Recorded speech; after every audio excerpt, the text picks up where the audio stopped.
Assalamualaikum warahmatullahi wabarakatuh. Rahayu Sagung Dumadi. Kembali lagi di channel Babat Nusantara. Pada kesempatan kali ini akan menceritakan sejarah Arung Palaka. Arung Palaka dari 15 September 1634 sampai 6 April 1696 adalah Sultan Bone yang menjabat pada tahun 1672 sampai 1696.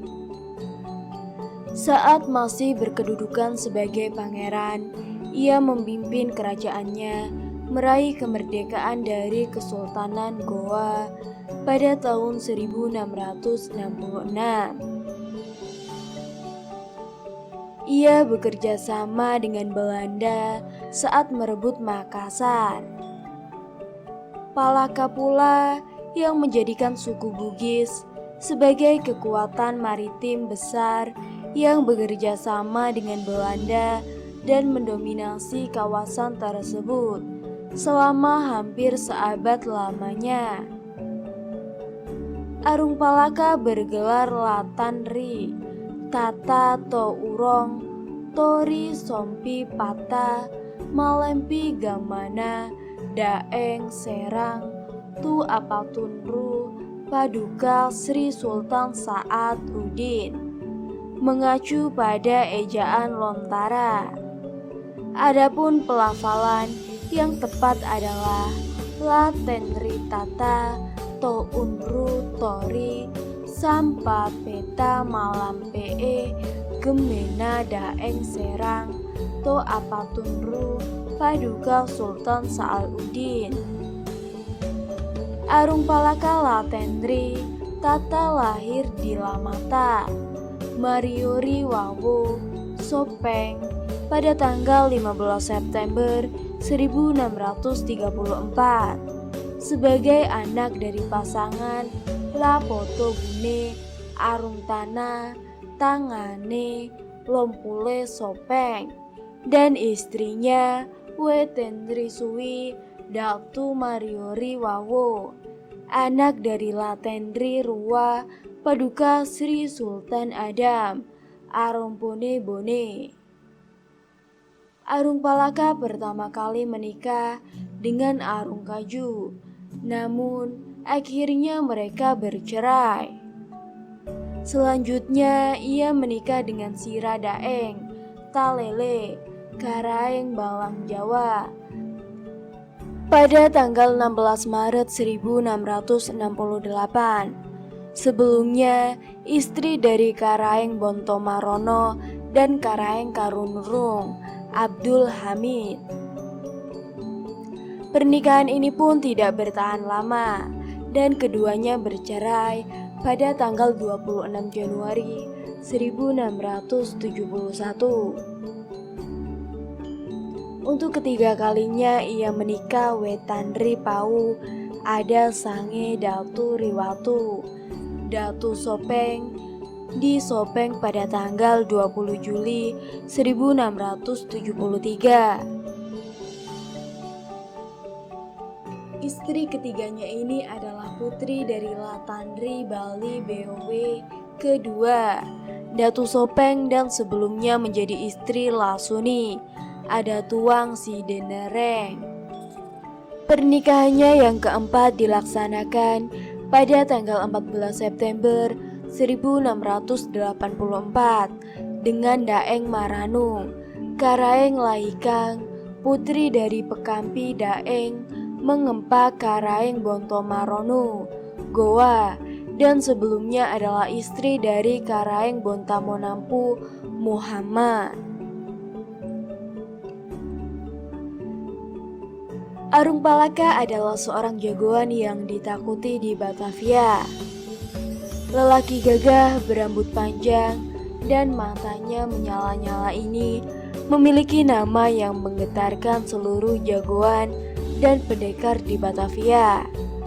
Keperkasaan seakan ditiadakan untuk selalu bersemayam bersamanya. Pria Bugis Bone dengan badik yang sanggup memburai usus ini sudah malang melintang di Batavia sejak tahun 1660-an, ketika ia bersama pengikutnya melarikan diri dari cengkeraman dan keperkasaan Sultan Hasanuddin.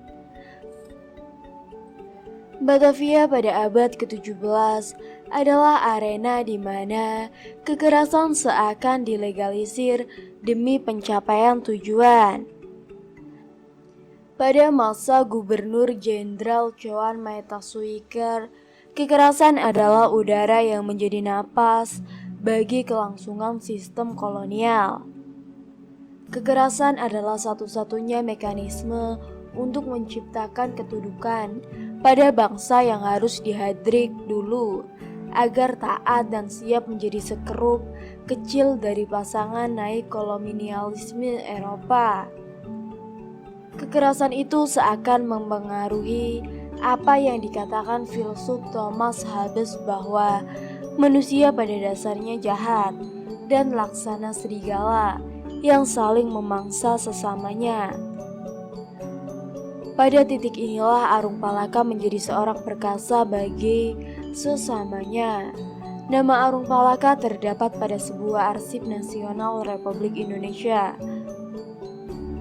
berisikan data sejarah tentang Batavia pada masa silam dengan sejarah yang kelam. Berbagai referensi itu menyiapkan sekelimut kisah tentang pria yang patungnya dipahat dan berdiri gagah di tengah kota Watambone. Arung Palaka adalah potret keterasaingan dan penyimpanan makna semangat yang menggebu-gebu untuk penaklukan. Ia terasing dari bangsanya, suku Bugis Bone yang kebebasannya terpasung. Namun ia bebas sebebas merpati yang melesat dan meninggalkan jejak di Batavia. Ia sangat penakluk yang terasing dari bangsanya. Malang melintang di kota sebesar Batavia. Keperkasaannya kian membuncah tatkala ia membangun persekutuan yang menakutkan bersama dua tokoh terasing lainnya, yaitu pria Belanda bernama Cornelis Jason Spelman dan seorang Ambon yang juga perkasa bernama Kapiten Jonker. Ketiganya membangun persekutuan rahasia dan memegang kendali atas VOC pada masanya, termasuk monopoli perdagangan emas dan hasil bumi. Ketiga tokoh yang teralienasi ini adalah horor bagi jagoan pada masa itu. Spelman adalah petinggi VOC yang jauh dari pergaulan VOC. Dia tersisih dari pergaulan karena terbukti terlibat dari sebuah perdagangan gelap saat masih menjabat sebagai gubernur VOC di Coromandel tahun 1665. Arung Palaka adalah pangeran Bone yang hidup terjajah dan dalam tawanan kerajaan Goa. Ia memberontak dan bersama pengikutnya melarikan diri ke Batavia. VOC menyambutnya dengan baik dan memberikan daerah di pinggiran Kali Angke hingga Serdadu Bone. Ini disebut To Angke atau orang Angke. Sedang Kapiten Jonker adalah seorang panglima yang berasal dari Pulau Manipa, Ambon. Dia punya banyak pengikut setia, tetapi tidak pernah menguasai satu daerah di mana orang mengakuinya sebagai daulat. Akhirnya dia bergabung dengan VOC di Batavia. Rumah dan tanah luas di daerah Marunda dekat Cilincing diberikan VOC kepadanya. Baik Spelman, Arung Palaka, dan Kapiten Jonker sama-sama berangkat dari hal yang sama, yaitu ketersaingan. Ketiganya punya sejarah penaklukan yang membuat nama mereka menjadi legenda. Spelmaan menjadi legenda karena berhasil membuat Sultan Hasanuddin bertekuk lutut di Makassar dalam sebuah perlawanan paling dahsyat dalam sejarah peperangan yang pernah dialami VOC. Bersama Arung Palaka, Spelmaan menghancurkan benteng Sambapau setelah terjadinya perjanjian Bonggaya yang menjadi momok bagi VOC serta rintangan Barita Kade untuk menguasai Indonesia Timur, khususnya jalur rempah-rempah Maluku pada tanggal 18 November 1667. Arung Palaka sangat populer sebab berhasil menaklukkan Sumatera dan menghanguskan perlawanan rakyat Minangkabau terhadap VOC. Arung Palaka menyimpan dua sisi diametral. Di satu sisi hendak membebaskan Bone, tetapi di satu lain justru menaklukkan daerah lain di Nusantara. Kisahnya berawal pada tahun 1662. Dibuat perjanjian antara VOC dengan pemimpin Minangkabau di Padang. Perjanjian yang kemudian disebut Perjanjian Painan itu bertujuan untuk monopoli dagang di pesisir barat Sumatera, termasuk monopoli emas Salido. Sayang, rakyat Minang mengamuk pada tahun 1666 dan menewaskan perwakilan VOC di Padang bernama Jacob Kruyus. Arung Palaka kemudian dikirim ke Minangkabau dalam ekspedisi yang dinamakan Ekspedisi Verspreh. Bersama pasukan Bone, ia berhasil meredam dan mematikan perlawanan rakyat Minangkabau hingga menaklukkan seluruh pantai barat Sumatera, termasuk memutus hubungan Minangkabau dengan Aceh. Kekuasaan VOC diperluas hingga Ulakan di Paraminan. Di tempat inilah Arung Palaka diangkat sebagai Raja Ulakan. Sedangkan Kapiten Jongker punya reputasi menangkap Tarunujo dan diserahkan pada pegawai keturunan VOC, keturunan Skotlandia, Jacob Kjolper. Tiga tokoh yaitu Spelmaan, Arung Palaka, dan Kapiten Jongker telah menaklukkan Nusantara di barat, tengah, dan di timur. Mereka punya andil besar untuk mengantarkan VOC pada puncak kejayaan pada masa Gubernur Jenderal Johan Maetsuycker.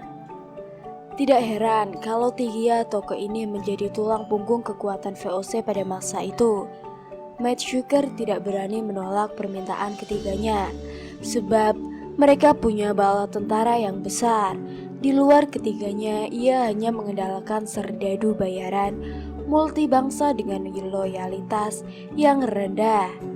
Akibat kekuasaan yang besar serta penguasaan monopoli emas ini, Spelmaan berhasil menjadi Gubernur Jenderal VOC pada tahun 1681.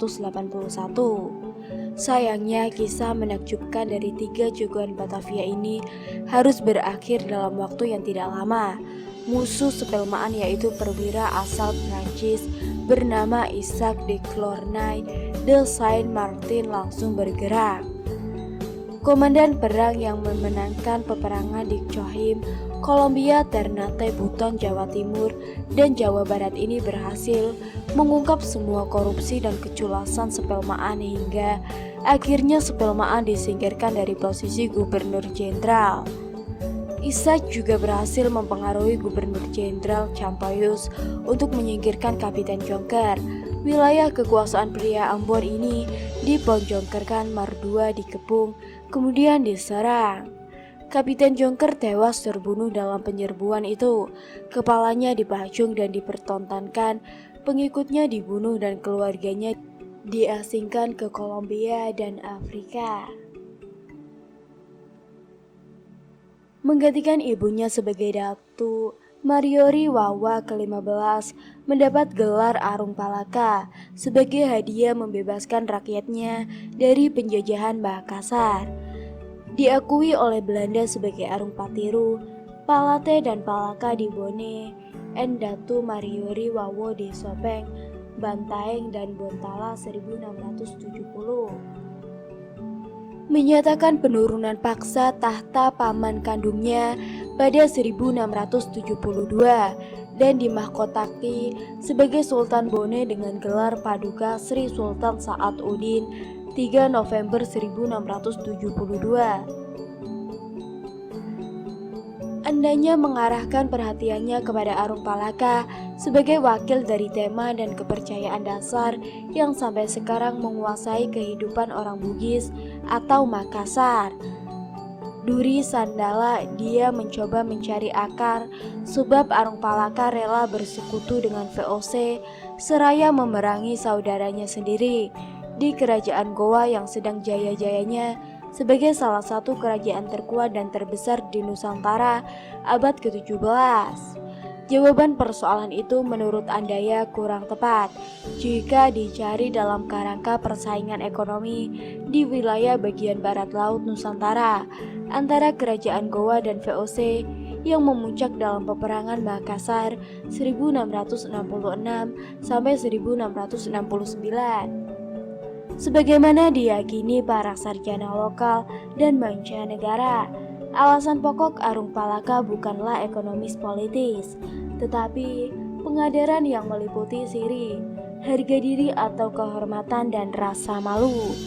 Page perasaan sakit dan pedih atas penderitaan saudara sebangsa, dan kepercayaan bahwa seorang dapat memperbaiki atau memperjelek peruntungannya dalam hidup ini melalui tindakan orang itu sendiri. Tanpa memahami ketiga ciri kultural yang memegang peran sangat penting dalam sejarah Sulawesi Selatan, saat itu akan keruh selamanya menilai Arung Palaka.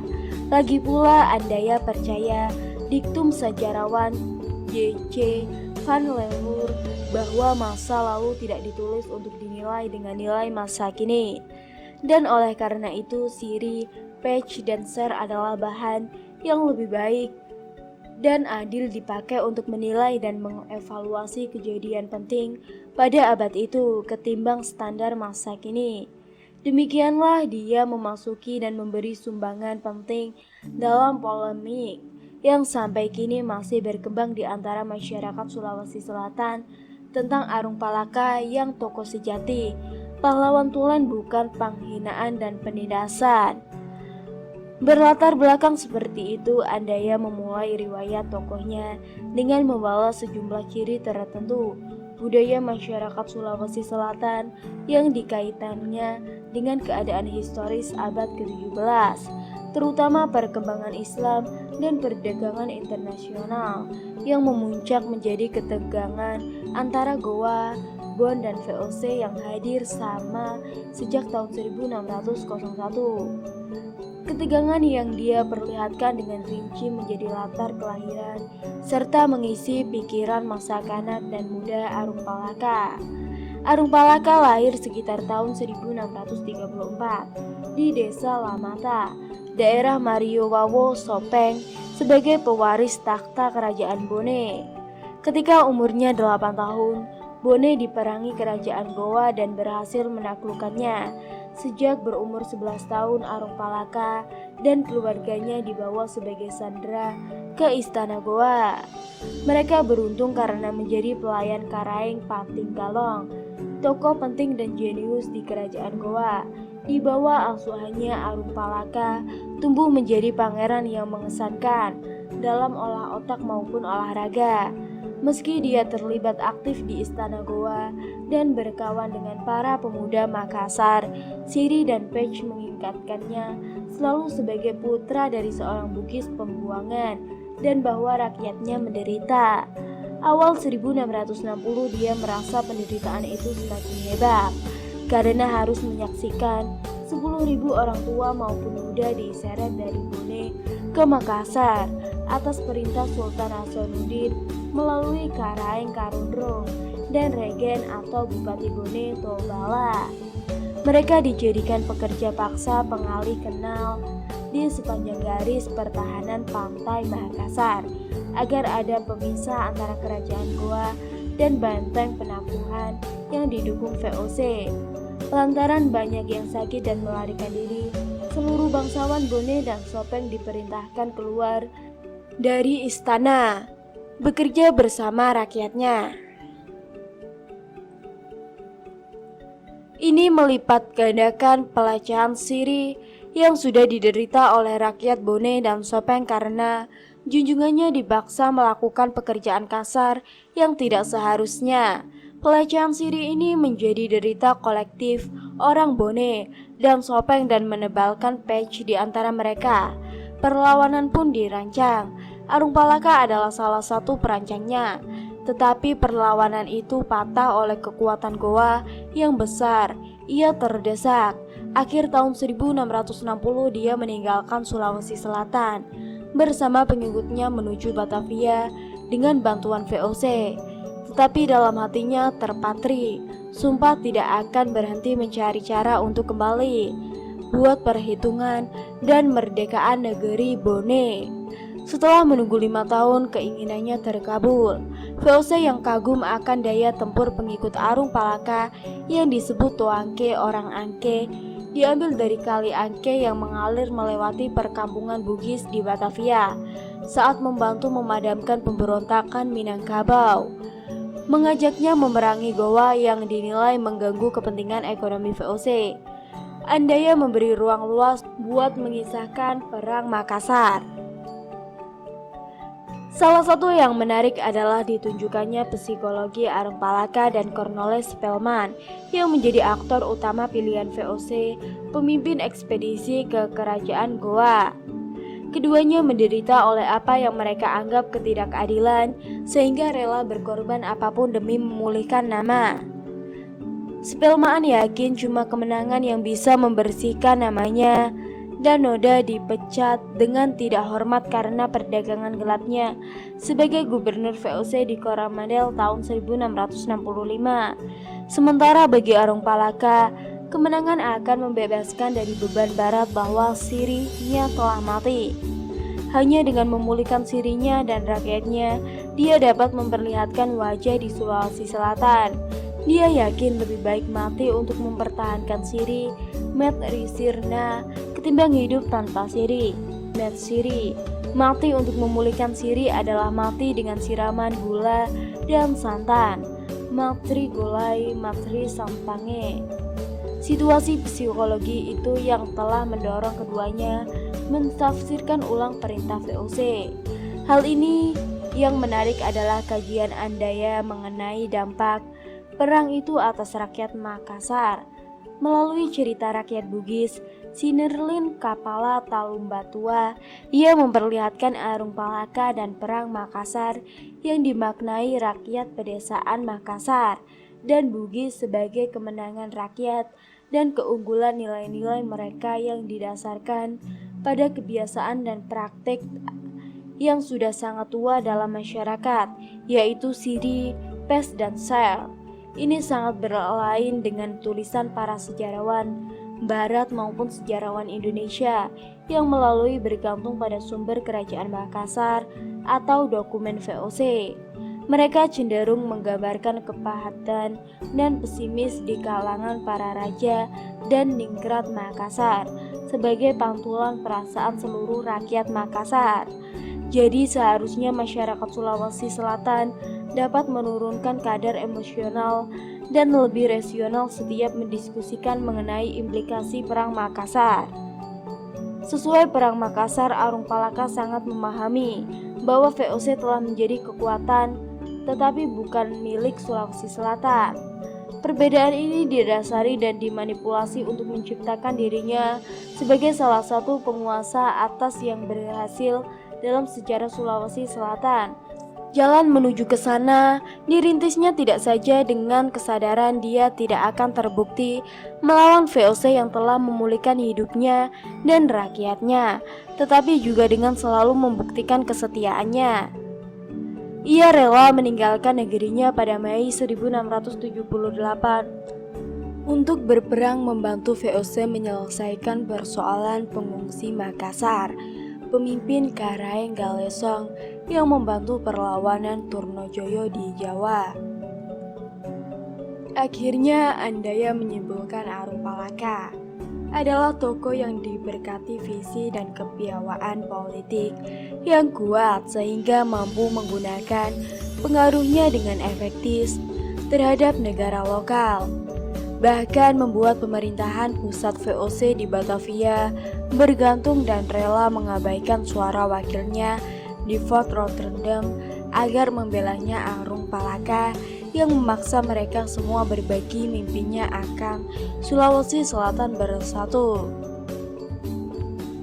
Mimpi Arung Palaka yang dalam 30 tahun kekuasaannya berhasil diwujudkan, tetapi sekaligus membuat banyak pangeran dan pengikutnya yang tak setuju dikarenakan politik kotor yang dilakukannya, sehingga mengakibatkan pangeran dan pengikutnya dari lari dan mencari rumah di tanah seberang, sehingga mewarnai sejarah daerah tujuan itu. Inilah yang menurut andanya sebagai warisan Arung Palaka tidak hanya bagi Sulawesi Selatan, tetapi juga bagi Nusantara. Selain pribadinya sebagai pemimpin yang sadar, paham, teguh, memegang serta menjalankan tradisi sebagaimana tersebut dalam amanat leluhur yang tertulis maupun tak tertulis. Polemik dalam Perang Makassar sehubung dengan semakin meningkatnya tekanan kompeni Belanda pada suatu malam, tepatnya pada Februari 1660. Sultan Hasanuddin memanggil Tobala Arung Tante selaku pejabat yang dipercaya oleh Kesultanan Makassar untuk memimpin orang Bone. Sultan Hasanuddin meminta agar Tobala Arung Tante bisa menggalang kekuatan orang Bone guna memperkuat pertahanan Makassar yang akan berhadapan dengan kompeni Belanda. Dalam pembicaraan itu, Tobala Arung Ternate mengatakan bahwa dia selaku pemimpin orang Bugis Bone dan demi menjaga harga dirinya dan martabat orang Bugis Bone, Tobala beri janji bahwa dia bersama dengan orang Bugis Bone akan berperang bersama Sultan Hasanuddin dalam melawan kompeni Belanda yang ingin menaklukkan Makassar sebagai bandar niaga maritisme terbesar di Kepulauan Nusantara bagian timur waktu itu. Sebagai buktinya, Tobala segera memimpin 1.000 orang Bugis Bone untuk pergi menjaga wilayah-wilayah yang berada di belakang wilayah Makassar dalam rangka bersiap siaga atas gerak-gerik dari pasukan kompeni Belanda.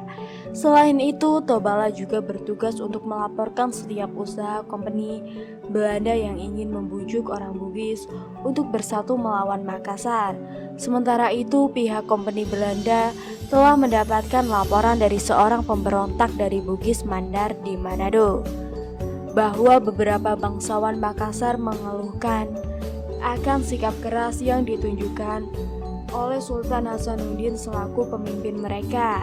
Laporan orang Bugis Mandar ini diperkuat lagi oleh laporan yang dibawa oleh utusan kompeni Belanda yang datang ke istana Makassar.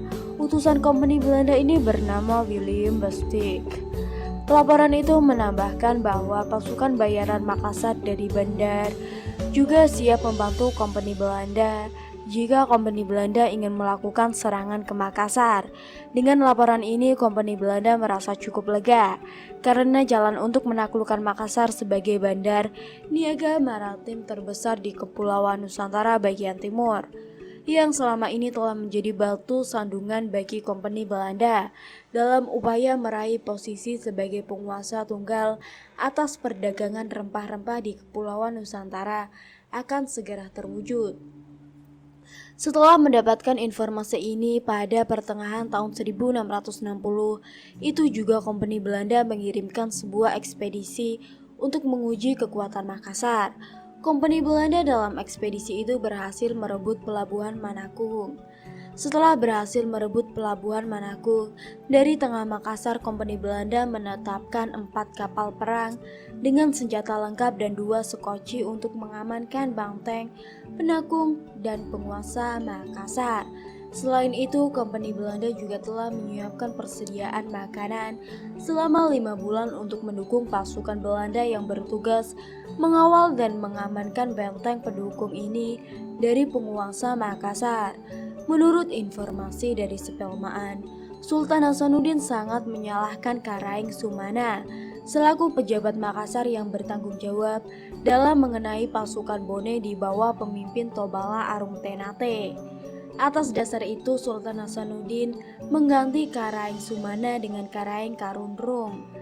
Kebijakan ini diambil oleh Sultan Hasanuddin dengan harapan Kesultanan Makassar tidak dipermalukan lagi oleh Kompeni Belanda. Karaeng Karungrung memang sangat serius untuk melakukan mobilisasi atas orang Bone. Karaeng Karungrung langsung memberikan perintah kepada Tobala Arung Ternate untuk membawa orang Bone ke Makassar guna bekerja membantu pertahanan Makassar. Atas perintah Karaeng Karungrung itu, Tobala Arung Ternate berhasil membawa 10.000 orang Bone ke Makassar. Orang Bone yang berjumlah sekitar 10.000 tanpa memandang usia baik tua maupun muda, semuanya diseret paksa berjalan melintas daerah bergelombang dan gunung-gunung tinggi menuju Makassar. Sesampainya di Makassar, mereka dibagi berkelompok-kelompok dan bekerja bergiliran berdasarkan kelompoknya masing-masing. Mereka itu diberi tugas untuk menggali parit di sepanjang garis pertahanan di pantai pelabuhan Makassar, dari benteng paling selatan Brombong hingga benteng paling utara ujung tanah. Selama di Makassar, hak-hak orang Boneng sebagai pekerja sering dilanggar oleh pihak Kesultanan Makassar, dan penderitaan orang Bone semakin bertambah ketika mondar-mondar yang menguasai mereka bekerja bersikap kasar kepada orang Bone yang sedang bekerja. Akibatnya banyak orang Bone yang jatuh sakit dan melarikan diri karena mereka sudah tidak tahu lagi dengan penderitaan mereka sebagai pekerja parit. Masalah ini dianggap dengan serius oleh Karaeng Karundrung. Karaeng Karundrung mengambil tindakan dengan mempekerjakan para bangsawan Bone bersama-sama dengan rakyatnya mereka demi mencapai target yang diinginkan. Arung Palaka termasuk ke dalam para bangsawan Bone yang diturunkan mengawasi orang Bone dalam mengerjakan parit tersebut.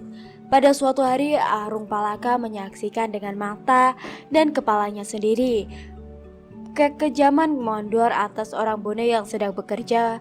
Mandor menangkap dan memukul orang Bone itu di depan Arung Palaka. Arung Palaka merasa tidak tahan melihat derita yang dialami oleh orang Bone ketika sedang bekerja. Dia berusaha mempengaruhi dan meyakini Tobala Arung Ternate beserta bangsawan Bone lainnya untuk melarikan diri dari pekerjaan itu. Arung Palaka berhasil mempengaruhi dan meyakinkan mereka. Setelah sepakat untuk melarikan diri, mereka menunggu waktu yang tepat untuk melarikan diri. Hari yang ditunggu pun datang, yaitu hari libur pasca panen. Pada hari itu orang Makassar sedang merayakan hari panen yang diadakan di wilayah Talo. Para mandor dan orang Makassar pada umumnya sedang sibuk dengan keramaian yang diadakan di Talo. Dalam kondisi seperti inilah orang Bone di bawah pemimpin Arung Palaka dan Tobala Arung Ternate berhasil meninggalkan Makassar dan bergerak terus menuju Bone. Mereka membutuhkan waktu selama 4 hari untuk bisa sampai ke Bone. Perjalanan selama 4 hari itu mereka tempuh dengan penuh kekalahan. Setelah sampai di Bone atas persetujuan semua pihak, disusunlah rencana pemberontakan secara besar-besaran atas Kesultanan Makassar berkaitan dengan perlakuan yang tidak manusiawi dari pihak Kesultanan Makassar atas orang Bone yang sedang bekerja siang dan malam dalam menggali parit demi memperkuat pertahanan Kesultanan Makassar dalam menghadapi komponen Belanda. Pemberontakan orang Bone ini dipimpin langsung oleh Arung Palaka dan Tobala Arung Ternate. Sekitar 1.000 orang Bugis, Bone, dan Sopeng telah dipersiapkan oleh Arung Palaka dan Tobala Arung Ternate guna melakukan perlawanan terhadap Kesultanan Makassar yang telah memperlakukan orang Bone dengan cara-cara yang kurang manusiawi. Setelah mengetahui gerakan ini, Sultan Hasanuddin mengirimkan pasukan di bawah pimpinan Karaeng Sumana untuk menumpasnya. Pada awalnya Arung Palaka dan Tobala Arung Ternate berhasil membendung pasukan Makassar di bawah pemimpin Karaeng Sumana. Namun setelah pasukan Makassar mendapat bantuan dari Wajo Arung Palaka dan Tolada Arung Ternate mengalami kelelahan, Arung Palaka dan Tobala Arung Ternate melakukan gerak mundur. Pasukan Makassar dan Wajo mengejar terus dan terjadi langit pertempuran terbuka di daerah Bone Utara pada 11 Oktober 1660. Dalam pertempuran ini, Tobala tewas di tangan pasukan Makassar dan Wajo, sedangkan Arung Palaka berhasil meloloskan diri dan mengungsi ke pegunungan Mancini. Pasukan Makassar dan Wajo tetap melakukan pengejaran terhadap Arung Palaka, tetapi mereka kehilangan jejak. Merasa tidak aman bersembunyi di daerah Bone karena selalu menjadi incaran dari pasukan Makassar, Arung Palaka berusaha bisa keluar dari daerah Bone. Pada 25 Desember 1660, Arung Palaka didampingi Arung Bila, Datu Patjo, Arung Apanang bersama para pengikutnya, sekitar 400 orang berhasil sampai di pantai Palete. Arung Palaka di pantai ini bersumpah akan terus berjuang untuk membebaskan Bone dan Sopeng dari kekuasaan Makassar. Setelah bersumpah, berlayarlah Arung Palaka bersama para pengikutnya menuju wilayah Buton. Sultan Buton menerima baik kedatangan Arung Palaka beserta pengikutnya dan bersedia memberikan perlindungan pada mereka. Arung Palaka di kemudian hari memutuskan berangkat ke Batavia untuk membangun kerajaan sama dengan Kompeni Belanda dalam upaya membebaskan Bone dan Sopeng dari kekuasaan Makassar.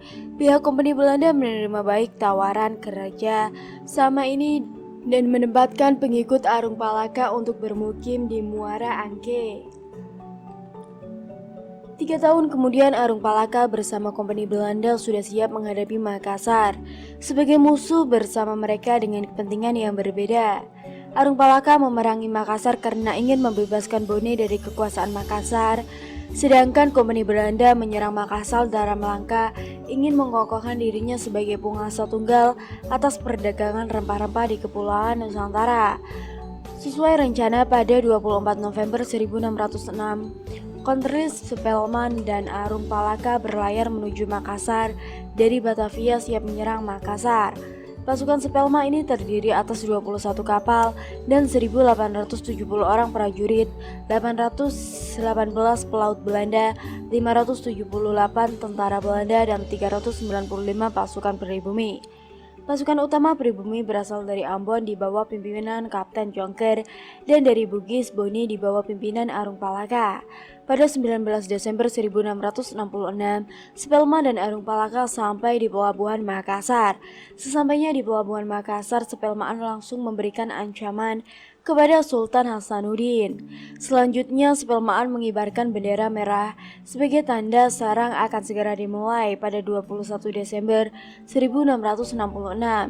Bersamaan dengan itu ditambahkan 2 meriam dan kepala kompeni Belanda ke arah benteng Somba Abu sebagai benteng pertahanan utama Sultan Hasanuddin. Pasukan Makassar membalas serangan kompeni Belanda itu dengan menembakkan meriam pula dari benteng Somba Apu, Penakukang, dan Ujung Padang. Selain itu, Sultan Hasanuddin juga mengarahkan pasukan laut untuk menyerang kompeni Belanda. Serangan laut ini membuat Spelman menjadi kewalahan karena di luar perhitungannya. Berhubung cuaca yang kurang mendukung dan kekuatan pertahanan sulit Hasanuddin, Spelman mengurangi niatnya untuk menyerang terlebih dahulu. Spelman melanjutkan pelayaran menuju timur guna memperkuat kekuatan dalam rangka meruntuhkan Makassar. Spelman berlayar terus dan akhirnya sampai ke Buton pada Januari 1667. Namun terjadi pertempuran antara armada Spelman dengan pasukan Makassar di bawah pimpinan Kareong Botomarmanu. Dalam pertempuran ini, Spelman berhasil meraih kemenangan. Spelman berhasil meraih kemenangan mutlak di Buton karena orang Bugis, Bone, dan Sopeng yang berada di bawah komando Karaing Bontang Marnu berbalik arah melawan pasukan Makassar. Mereka tahu bahwa di dalam pasukan Spelman ada Arung Palaka yang datang dari Batavia untuk membebaskan mereka dari kekuasaan Makassar. Melihat situasi yang kurang menguntungkan ini, Sultan Hasanuddin berusaha menormalkan hubungannya dengan Bone. Sultan Hasanuddin mengeluarkan pernyataan bahwa kerajaan Bone sudah bebas dari Kesultanan Makassar. Pernyataan ini diikutkan dengan tindakan mengembalikan Lama Darmeningi sebagai Raja Bone yang sah pada Februari 1667. Lama Drameng sudah kembali menjadi Raja Bone yang sah seperti yang dahulu lagi. Kebijakan Sultan Hasanuddin ini belum mampu membuat Bone kembali percaya kepada Sultan Hasanuddin. Setelah diangkat kembali sebagai Raja Bone, Lama Drameng berkata kepada rakyat Bone bahwa dia menjadi raja hanyalah untuk sementara waktu, yaitu sampai datangnya Arung Palaka untuk menggantikannya. Dalam situasi seperti ini berangkatlah Sepelmaan dan Arung Palaka bersama pasukannya dari wilayah Buton dan siap melakukan perang terbuka dengan Sultan Hasanuddin dan Karaeng Karnuring.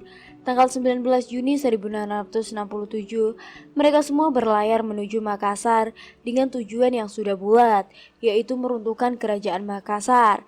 Sesampainya di wilayah Makassar, perang pun segera bercamuk. Perang ini berlangsung selama 2 tahun.